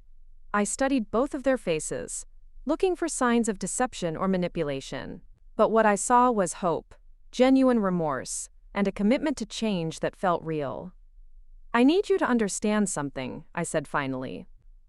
"I'm not the same person I was 6 months ago. I have my own life now, my own career, my own goals. I can't go back to being the mother who exists solely to serve your needs." "We don't want you to," Michael assured me. "We want to know about your work, your writing. your plans for the mobile program. We want to celebrate your successes and support your dreams. And I need you to understand that rebuilding trust takes time. I'm willing to try, but I'm going to be cautious. I'm not going to make myself vulnerable to being hurt like that again. We understand, Jessica said. We're willing to work at your pace and prove that we've really changed. I sat back in my chair and considered their words, weighing hope against experience, love against self-protection. Finally, I made my decision. All right, I said. Let's try again, but we're starting fresh, building something new instead of trying to repair something that was broken. And my will stays as it is. My money goes to organizations that will use it to help people, not to fund anyone's lifestyle choices. We accept that, Michael said quickly. We're grateful for any relationship you're willing to have with us. As we talked through the details of how we might move forward, I felt cautiously optimistic. People could change, and perhaps Jessica's pregnancy had given her the perspective she needed to understand the importance of family relationships. Perhaps Michael had finally found the courage to stand up for what he believed in. Only time would tell if this new beginning would last, but I was willing to find out. My granddaughter deserved the chance to know her grandmother, and I deserved the chance to love her without conditions or limitations. As we prepared to leave the coffee shop, Jessica surprised me by reaching out to touch my arm. Marlene, I want you to know that whether or not we can repair our relationship, I think what you've done with your life this year is incredible. Reading about your new job in the paper, hearing Michael talk about your writing, I realize I never really saw you as anything more than Michael's mother. I'm sorry for that. Her words felt genuine, and I found myself believing that maybe, just maybe, we really could build something better together. Thank you, I said. That means more to me than you might realize. As I drove home through the gathering dusk, I reflected on how much had changed since that awful morning when Jessica had first told me they didn't have space for me in their lives. I'd thought that conversation was an ending, but it had turned out to be a beginning. A beginning of discovering who I was when I wasn't defined by other people's needs. A beginning of building a life that belonged entirely to me. Whether or not my relationship with Michael and Jessica ultimately worked out, I knew I would be fine. I had work that mattered, friends who valued me, and a future full of possibilities. I was no longer the woman who needed her family's approval to feel worthy. I was a woman who could offer love freely without attaching conditions or expecting anything in return. And that, I realized, was the best gift I could give my granddaughter, the example of a woman who knew her own worth. The snow that had been threatening all week finally arrived on a Tuesday morning in early December, blanketing the town in pristine white that made everything look fresh and new. I stood at my kitchen window watching the flakes drift past and marveled at how different this winter felt from the last one. A year ago, I dreaded the long, lonely months ahead. Now I found myself energized by the possibilities the new year would bring. My first official day as literacy coordinator was still 3 weeks away, but I'd been spending more time at the regional office, working with Mrs. Hartwell on the transition. The mobile program had received preliminary approval for funding, and we were in the process of purchasing and outfitting the van that would serve as our traveling classroom. The excitement of building something from the ground up reminded me of the early days after David and I had bought our house, when everything had seemed possible and the future stretched ahead like an unwritten story. Michael had been true to his word about maintaining regular contact. Our phone calls had become a weekly ritual, usually on Sunday evenings when we both had time to really talk. He told me about work, about Jessica's doctor appointments, about their preparations for the baby. I shared stories from the literacy center, updates on my writing, progress reports on the mobile program. Our conversations felt natural now, like we were rediscovering who we were to each other, without the weight of old expectations and resentments. Jessica had joined one of our calls the previous week, cautiously, but genuinely asking about my work. She seemed particularly interested in the mobile program, asking thoughtful questions about how we plan to reach isolated communities and what kinds of barriers we expected to encounter. I never really thought about how geography could limit access to education, she'd admitted. It makes what you're doing seem even more important. Her interests felt authentic, and I found myself cautiously warming to this new version of our relationship. We weren't friends yet, might never be friends, but we were learning to be respectful family members who could find common ground in our shared love for Michael and concern for his child. The essay I'd written about family and legacy had been accepted for publication in the spring issue of Mountain Voices, a regional literary magazine with a circulation of several thousand readers. The editor had called it a powerful meditation on the courage required to redefine family relationships in later life, and suggested I consider expanding it into a longer piece about reinvention and second chances. The idea of writing a book had never occurred to me before, but Professor Chen had been encouraging me to think bigger about my writing goals. "You have a unique perspective," she'd said during our last class. "The combination of your life experience and your work in adult education gives you insights that could help a lot of people." I'd started sketching out ideas for what such a book might look like, weaving together stories from my own transformation with observations about the students I worked with. All of them proof that it was never too late to change course, to learn something new, to become who you were always meant to be. Maria had passed her GED exam in November and was now enrolled in a community college program to become a certified ESL instructor. Watching her confidence bloom as she pursued her dreams reminded me daily why this work mattered. She'd started bringing her oldest son to some of our sessions, a serious 12-year-old who helped translate for newer Spanish-speaking students while working on his own homework. "My mama says you saved her life," he'd told me one afternoon with the matter-of-fact honesty of children. "She says before she met you, she was scared to dream big dreams." His words had stayed with me for days. The idea that I might have helped save someone's life simply by believing in their potential felt both humbling and empowering. It made me think about all the ways we could save each other, not through grand gestures, but through small acts of faith and encouragement.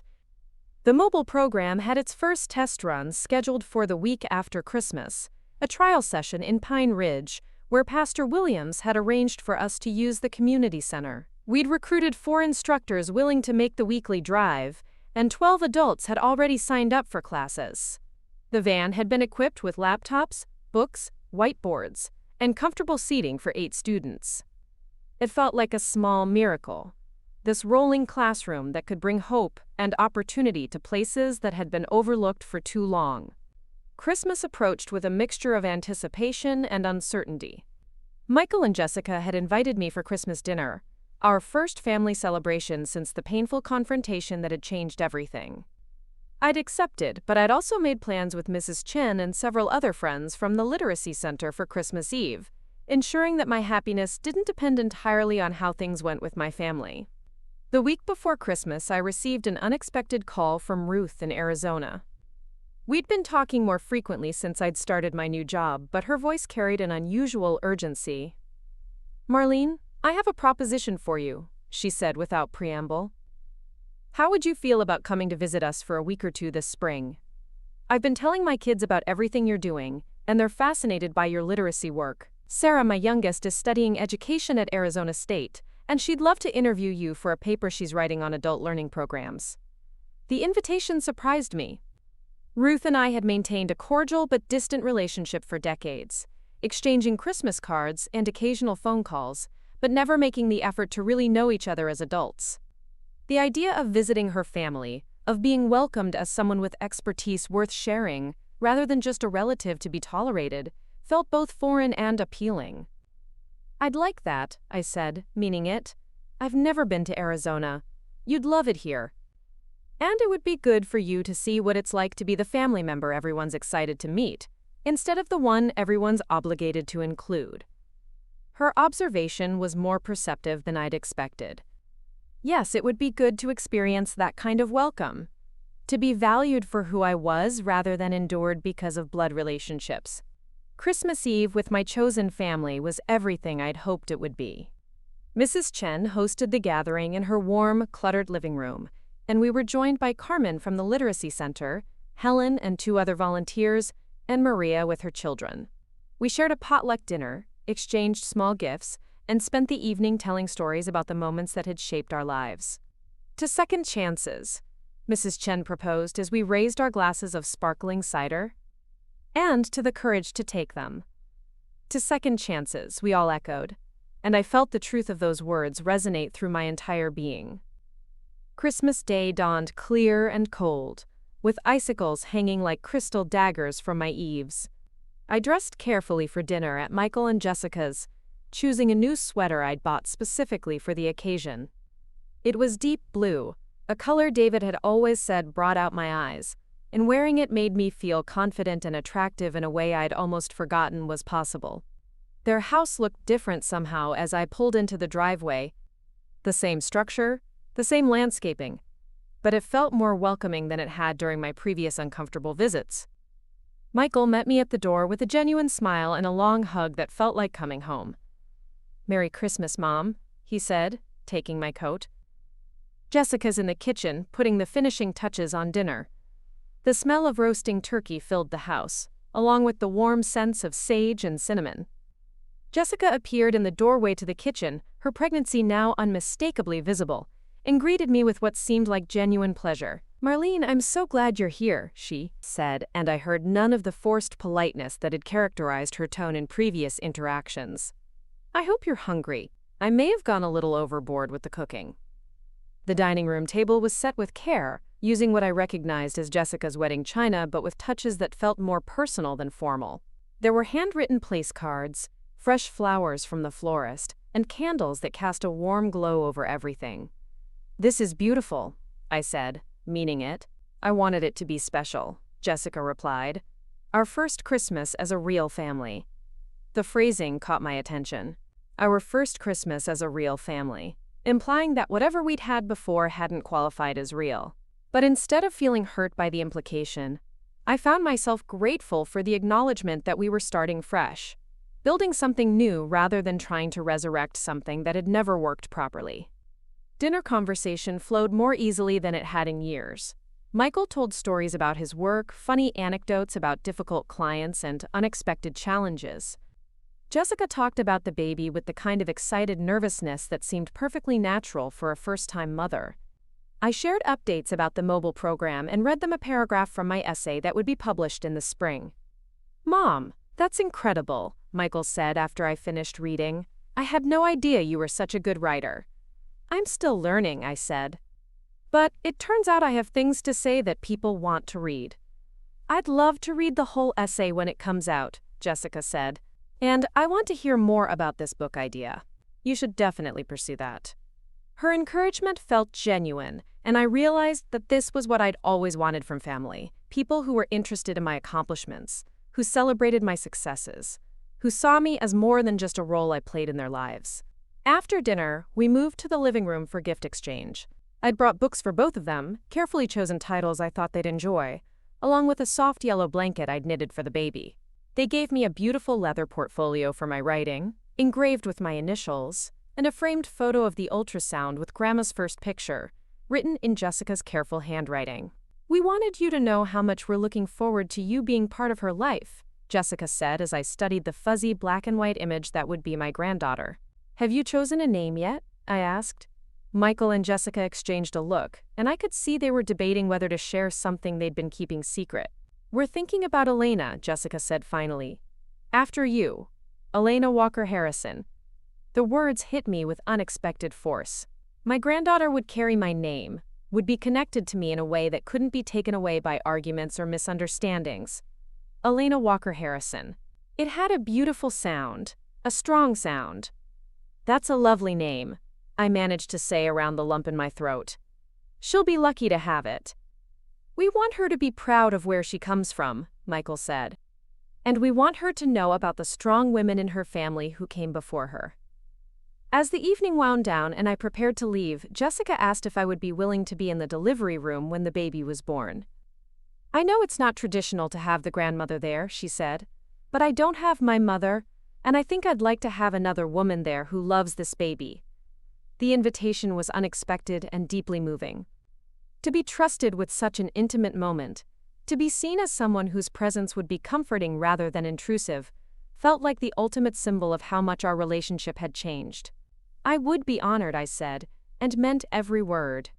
Driving home through the quiet streets, I reflected on how much had changed since that awful morning when Jessica had told me they didn't have space for me in their lives. Now I was looking forward to being present for my granddaughter's birth, to playing a meaningful role in her childhood, to being the kind of grandmother who was valued rather than tolerated.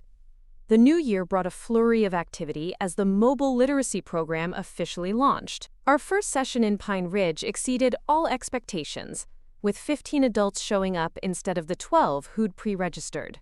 The enthusiasm was contagious, and by the end of the 2-hour session, we had a waiting list for the next month's classes. "This is going to change everything," Pastor Williams told me as we packed up the van. "You've brought hope to people who thought it was too late for them to learn new things." Word spread quickly through the rural communities, and within 6 weeks we had requests for services from 8 different towns. The success meant additional funding, more instructors, and the possibility of a second van. It also meant longer days and more travel for me, but the rewards far outweighed the challenges. My essay was published in March to positive reviews, and I received several emails from readers who said my story had inspired them to reevaluate their own family relationships or pursue long-delayed dreams. One letter came from a woman in her 70s who said she'd started taking art classes after reading about my return to school. "You showed me that it's never too late to become who you were meant to be," she wrote. "Thank you for having the courage to share your story." The book proposal I'd been working on with Professor Chen's help was accepted by a small press that specialized in memoirs about resilience and reinvention. The contract was modest, but the validation of having my story deemed worthy of publication felt enormous. Elena arrived on a warm May morning, after a labor that was shorter than anyone had expected. I was at the hospital within an hour of Jessica's call, and I held my granddaughter when she was less than 2 hours old. She had Michael's dark hair and what looked like it might be David's eyes, and she seemed to study my face with the serious concentration of someone taking careful notes. "Hello, little one," I whispered, and she wrapped her tiny fingers around my thumb with a grip that felt surprisingly strong. "I'm your grandma Marlene, and I've been waiting to meet you." The months that followed were some of the happiest of my life. Elena was an easy baby, alert and curious about everything around her. I visited twice a week, sometimes more, and Jessica had made it clear that my presence was genuinely welcome. We'd established a routine where I would come over on Thursday afternoons to give Jessica a break, and Sunday mornings to help with laundry and meal prep. "I don't know how single mothers do it," Jessica said one Thursday as she handed Elena over for her afternoon feeding. "Having help makes such a difference." "It takes a village," I agreed, settling into the rocking chair with my granddaughter.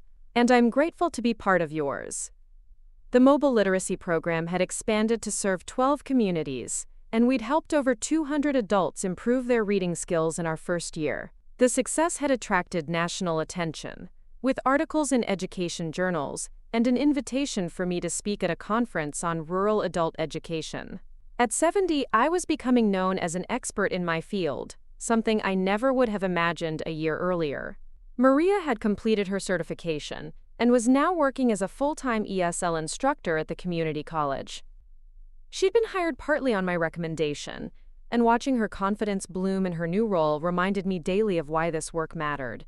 "You changed my life," she told me during Elena's baptism, where I'd been honored to serve as godmother. "But more than that, you showed me I could change my own life." Ruth's invitation to visit Arizona had materialized into a wonderful week in October, where I'd been treated like a celebrity by her children and grandchildren. Sarah had interviewed me extensively for her paper and had encouraged me to consider speaking at more conferences about my work. The experience of being valued for my expertise rather than endured as an obligation had been transformative. By Elena's first Christmas, our family had settled into a rhythm that felt natural and sustainable. I was deeply involved in my granddaughter's life, but I also had my own career, my own friends, my own goals. The book I was writing was nearly finished, and early readers had suggested it might find a wide audience among people navigating major life transitions. Jessica and I had developed what could genuinely be called a friendship. We shared books, exchanged recipes, and collaborated on plans for Elena's future. She'd started volunteering at the Literacy Center one evening a week, bringing skills from her marketing background that had helped us expand our outreach efforts. "I like the person I am when I'm helping other people," she'd told me after one particularly successful fundraising event. "I think becoming a mother has made me more aware of how much we all need each other." Michael had grown into fatherhood with a grace that made me proud. He was patient with Elena's crying, delighted by her first smiles, devoted to reading her bedtime stories even when she was too young to understand the words. He'd also become more assertive in his marriage, setting boundaries with Jessica when she occasionally reverted to her old controlling behaviors. "I don't want Elena to grow up thinking love comes with conditions," he'd told me during one of our conversations. "I want her to see healthy relationships where people support each other's dreams instead of trying to limit them." On Elena's first birthday, as I watched her take her tentative first steps while surrounded by people who adored her, I reflected on the journey that had brought us all to this moment. The pain of being rejected by my family had felt like the end of the world, but it had actually been the beginning of something better. I'd learned to value myself, to pursue my own dreams, to build a life that didn't depend on other people's approval for validation. The will that had caused so much controversy remained unchanged. My money would still go to organizations that served people in need, and I felt good about that decision. Elena would inherit something far more valuable than money. The example of a grandmother who'd refused to be diminished by other people's limitations, who'd found the courage to start over at an age when most people assume their stories are finished. "Thank you," Jessica said as the party was winding down and guests were beginning to leave, "for giving us the chance to do this right, for not giving up on us even when we didn't deserve your patience." "Thank you for letting me be part of this," I replied, watching Elena toddle between her parents with the fearless determination of someone who knew she was surrounded by love. This is all I ever wanted. As I drove home that evening, I thought about the letter I'd written to include with my will, the one explaining my decisions to Michael. I would need to revise it now, not because my decisions had changed, but because the context had evolved. The money would still go to charity, but not as punishment for family members who'd rejected me. Instead, it would go as a celebration of the second chance I'd been given, to live authentically, to make a difference, to be valued for who I truly was. Elena would grow up knowing that love didn't have to be earned through perfect behavior, that family could be both biological and chosen, that it was never too late to change course when something wasn't working.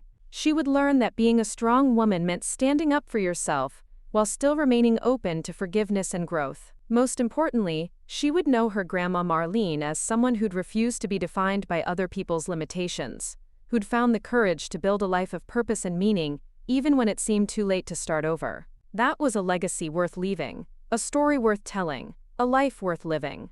The autumn of Elena's second year brought unexpected changes that tested the stability of our rebuilt family in ways none of us had anticipated. It started with a phone call on a crisp October morning, while I was reviewing applications for the expanded mobile literacy program. The voice on the other end was professional but warm, introducing herself as Dr. Sarah Mitchell from the National Adult Education Association. "Mrs. Watson, I've been following your work with the Mobile Literacy Initiative," she said. "We're hosting our annual conference in Chicago next spring, and we'd like to invite you to be our keynote speaker. Your program has become a model that other rural communities are eager to replicate." A keynote speaker at a national conference. The words felt surreal, like she was talking about someone else entirely. 2 years ago, I'd been a dismissed mother sitting in my empty kitchen, wondering if I had any value left in the world. Now I was being asked to address hundreds of education professionals about work that was making a difference across the country. "I'm honored by the invitation," I managed to say, "but are you sure you have the right person? I've only been doing this work for 2 years. Dr. Mitchell's laugh was kind. "Sometimes the most valuable insights come from people who bring fresh perspectives to old problems. Your background as a single mother who returned to education later in life, combined with your practical experience developing rural programs, gives you a unique voice in our field." After we hung up, I sat in my office staring at the program materials scattered across my desk, feeling the weight of how much my life had transformed. The scared, lonely woman who'd changed her will in a moment of pain and anger had evolved into someone whose ideas were considered worth sharing on a national stage. The mobile program now served 15 communities across 3 counties, with waiting lists in most locations. We'd helped over 400 adults improve their literacy skills, and many had gone on to pursue GED programs, job training, or even college courses. The van I'd initially seen as a simple solution to a transportation problem had become a symbol of hope in communities that had been forgotten by traditional educational institutions.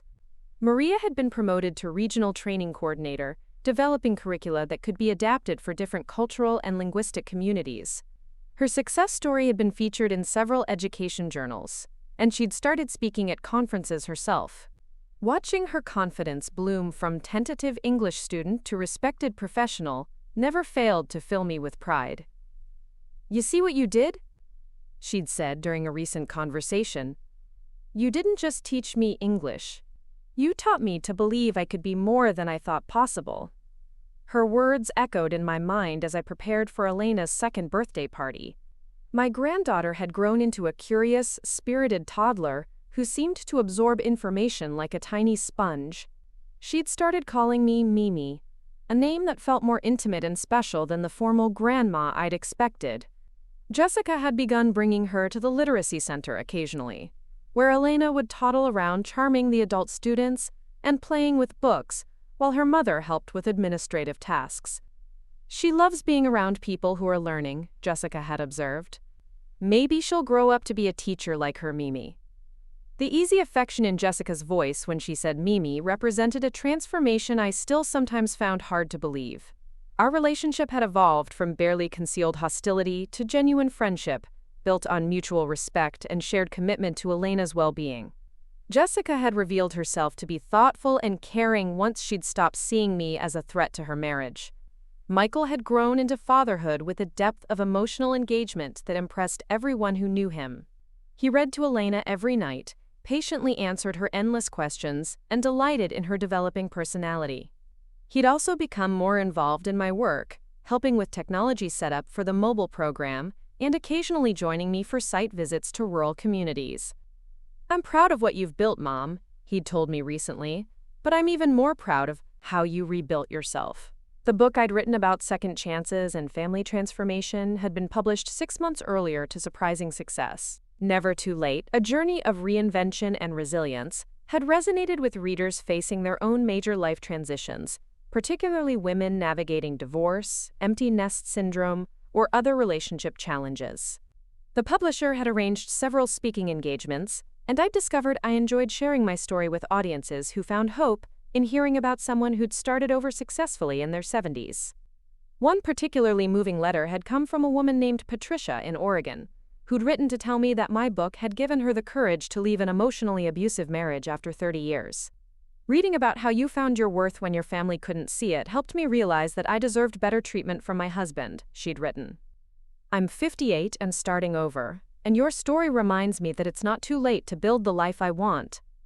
Letters like Patricia's reminded me why I'd chosen to share such personal details about my family struggles. If my pain could help someone else find their strength, then the vulnerability felt worthwhile. Elena's birthday party was held at the community center, with guests including many of my literacy students and their families alongside our relatives and friends. The mixing of different parts of my life felt natural now, a reflection of how integrated my identity had become. I was simultaneously Elena's devoted grandmother, the literacy program coordinator, the published author, and the woman who'd found her voice after decades of suppressing it. "Look at what you've created," Mrs. Chen said, gesturing around the room filled with people from different backgrounds and ages, all connected through my various roles. "This is what community looks like." She was right.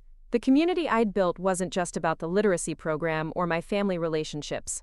It was about creating spaces where people could grow and thrive, where second chances were celebrated rather than questioned, where age was seen as an asset rather than a limitation.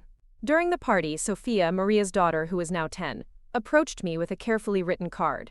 "Mrs. Mimi," she said, using the hybrid name she'd created to bridge my roles as Elena's grandmother and her mother's mentor. "I wrote this for you." The card contained a drawing of a woman standing in front of a van surrounded by stick figures holding books, with "Thank you for teaching my mama to dream big," written in careful cursive underneath. The simplicity of the image conveyed something profound about the ripple effects of believing in someone's potential. As autumn progressed into winter, I found myself busier than ever, but with a sense of purposefulness that made every challenge feel manageable. The keynote speech I was preparing for the Chicago conference had evolved into a comprehensive presentation about rural adult education, community engagement, and the power of meeting people where they are, rather than expecting them to come to us. I'd started incorporating stories from my students into the presentation with their permission because their journeys illustrated the broader principles I wanted to convey. There was Robert, a 60-year-old farmer who'd learned to read well enough to understand equipment manuals and safety regulations that had previously been explained to him by others. There was Linda, a single mother of 3 who'd improved her literacy skills enough to help her children with homework and eventually enroll in nursing school.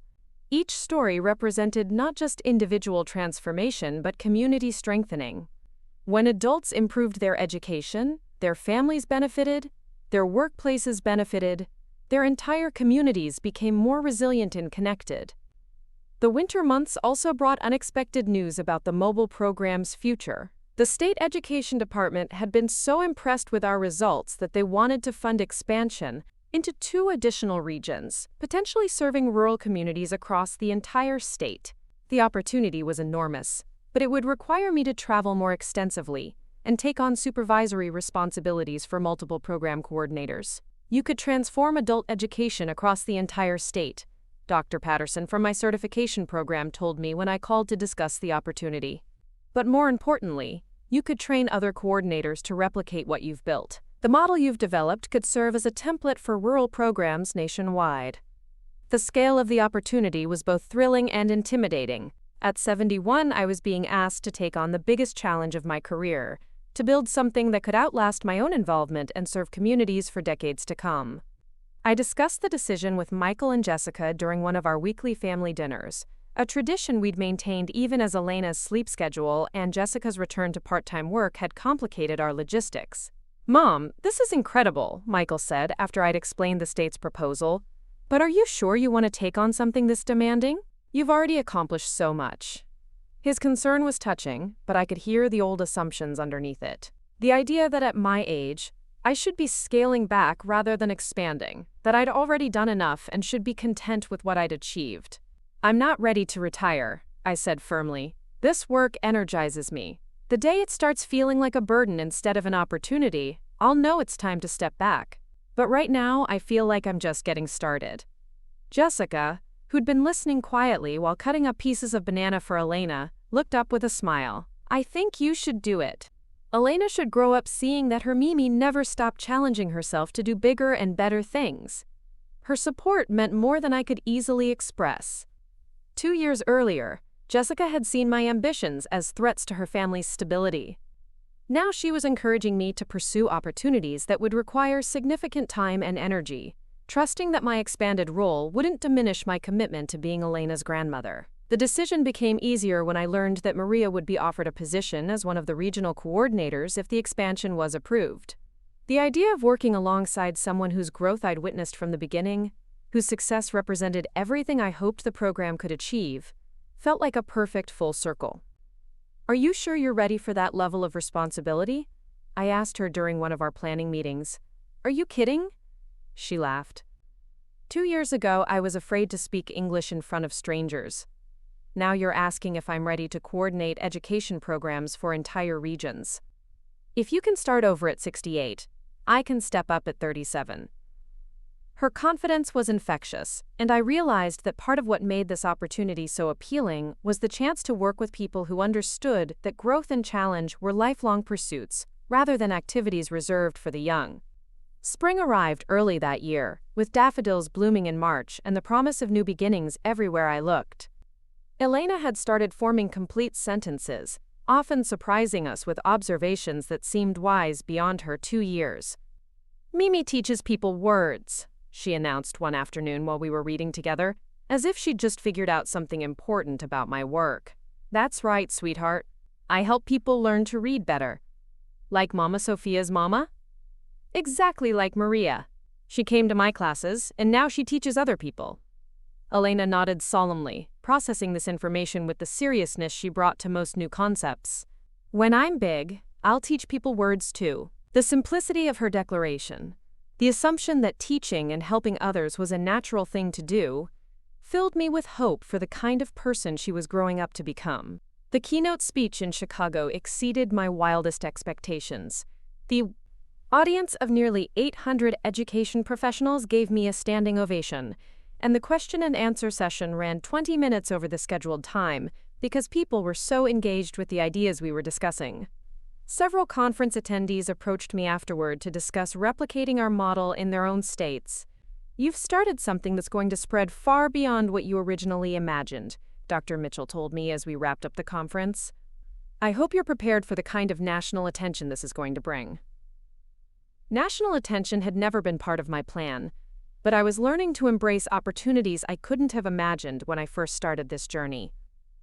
The lonely woman who'd sat in her kitchen feeling worthless and discarded was becoming someone whose ideas were considered valuable enough to share with audiences across the country.